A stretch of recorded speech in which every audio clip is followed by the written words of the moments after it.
दोस्तों आज हम सर के पास आए हुए हैं और यूपी टीजीटी का रिजल्ट 2022 का जो है आया है, उस पे सर क्या कहना चाहते हैं हम बात करने की कोशिश करते हैं। सर बताइए। देखिए, यूपी टीजीटी में पहली बार ऐसा हुआ है, आयोग पता नहीं क्या सोचा कि पहली बार 1.5 गुना बच्चे पास किए सब्जेक्ट वाइज। और 1.5 गुना का मतलब समझ रहे होगे, अगर 1000 सीटें है तो 1500 बच्चे। हंसी की बात तो ये है कि इसमें कोई इंटरव्यू नहीं है, सिर्फ रिटेन एग्जाम था।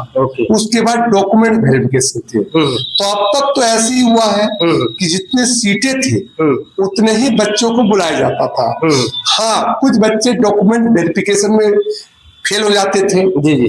तो फिर दूसरी लिस्ट जारी कर दिया जाता था कि कुछ सीटें बच रही हैं और दूसरी लिस्ट जारी कर जा रही है। और दूसरी चीज, सबसे बड़ी चीज इसमें है कि 1.5 गुना का कोई औचित्य तो निकलता नहीं है। नहीं। दूसरा सबसे महत्वपूर्ण बिंदु है, कट ऑफ जारी नहीं हुआ। कट ऑफ जारी होना चाहिए था। होना चाहिए। आखिर में उन जो बच्चे पास हो गए वो तो ठीक है, बहुत बहुत बधाई है।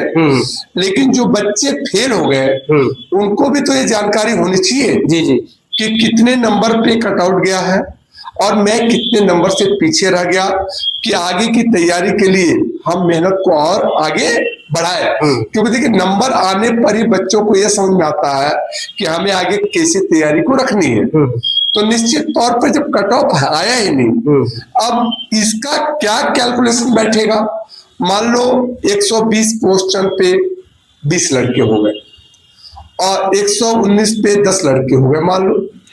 अब मान लो सबका डॉक्यूमेंट वेरिफिकेशन ओके हो जाएगा जी, तो आखिर में 1.5 गुना बच्चे अर्थात 100 का 150, तो ये 50 बच्चे तो हटाने पड़ेंगे जी। तो ये क्या बेस है हटाने का आपका?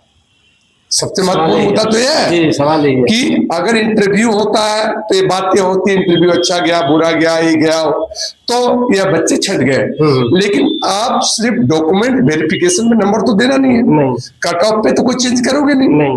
तो डॉक्यूमेंट वेरिफिकेशन के बाद 50 बच्चे 100 का एक एग्जांपल दिया मैंने आपको, तो अगर 500 सीटें तो 750 बच्चे पास हो रहे हैं। तो ये जो 250 बच्चे बैक होंगे, इनको कुछ आइडिया तो होना चाहिए। जैसे ऐसे पहले क्या होता था, देखिए अगर 150 बच्चे पास किया इन्होंने, मान लो 100 का, तो मान लो 125 क्वेश्चन थे, तो ये मेरिट मान लो 115 पे लगती, 110 पे लगती, 108 पे लगती, 104 पे लगती।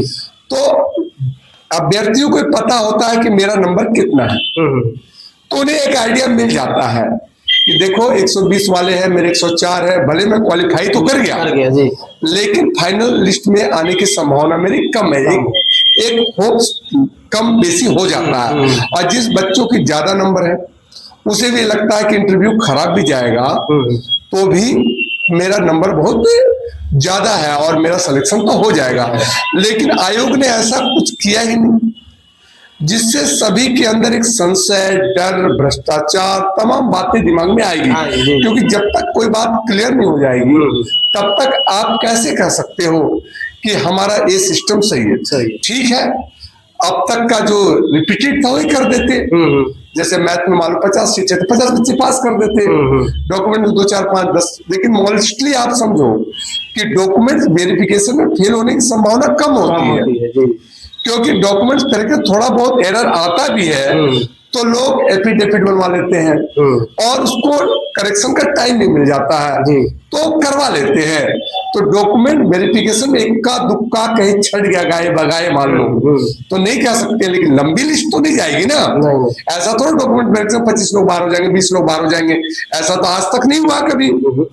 तो आयोग को इस पर ध्यान रखना होगा कि कम से कम कटआउट जारी करें जी। अब देखो बड़े एग्जामों में, यूपीएससी लेवल के एग्जामों में देखो कटआउट लास्ट में जारी होता है। तो यह तो बात समझ में आती है, शुरू से एक उनका प्रोविजन है, एक सिस्टम है।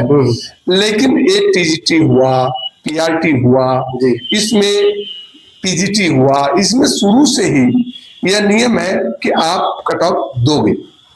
दूसरी चीज, वैकेंसी 2022 की थी, बहुत पुरानी वैकेंसी थी, आप समझ सकते हो 4 साल तो ऐसे हो गए। ये बड़ा अच्छा लगा सभी को कि भाई पेपर ले लिया आपने और रिजल्ट 1 महीने में दे दिया।